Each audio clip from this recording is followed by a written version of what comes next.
ઈડરમાં ભારે વરસાદ બાદ તારાજીના દ્રશ્યો। ઈડરની આત્મવલ્લભ હોસ્પિટલમાં ભરાયા પાણી। હોસ્પિટલમાં ઢીંચણસમાં પાણી ભરાતા ભારે હાલાકી। પાલિકા સહિત સ્ટેટ હાઈવે ઓથોરિટી સામે રોષ। હોસ્પિટલમાં માત્ર 1 થી 100 રૂપિયામાં કરવામાં આવતા ઓપરેશન। અંતરિયાળ વિસ્તારના દર્દીઓને સારવાર વિના મોકલવા પડી રહ્યા છે પરત।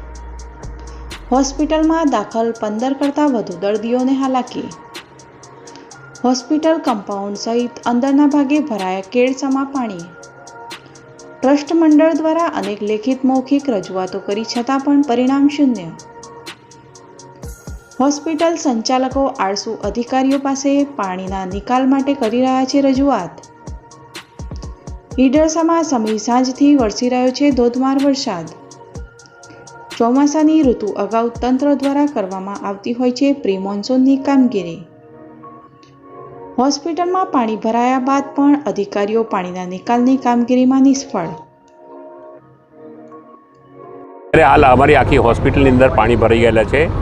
આગળની કમ્પાઉન્ડ વોલ તૂટી ગઈ છે અને રોડ ઉપરથી પાણી હોસ્પિટલની અંદર ગયું છે। હોસ્પિટલની અંદર લેબોરેટરી, બ્લડ બેંક, આંખોના વિભાગ એ બધાની અંદર પાણી પૂરેપૂરું ફરી વળ્યું છે, એટલે ઘણા બધા અગત્યના સાધનો એ ડૂબી ગયા છે। આજે લગભગ 25 જેટલા આંખોના ઓપરેશન મફત જે કરીએ છીએ દરરોજ તે આવેલા છે, એમને પરત મોકલવા પડ્યા છે। હોસ્પિટલમાં કોઈપણ પ્રકારની સેવાઓ અમે અત્યારે હાલ આપી શકતા નથી। આ વરસાદી પાણીના નિકાલના સમસ્યા માટે છેલ્લા ઓછામાં ઓછા 5-10 વર્ષથી લેખિતમાં પણ દર વખતે એની રજૂઆત કરેલી છે સરકારના સક્ષમ અધિકારી સમક્ષ, પણ અત્યાર સુધીમાં પાણીના નિકાલની કોઈ વ્યવસ્થા થઈ શકી નથી।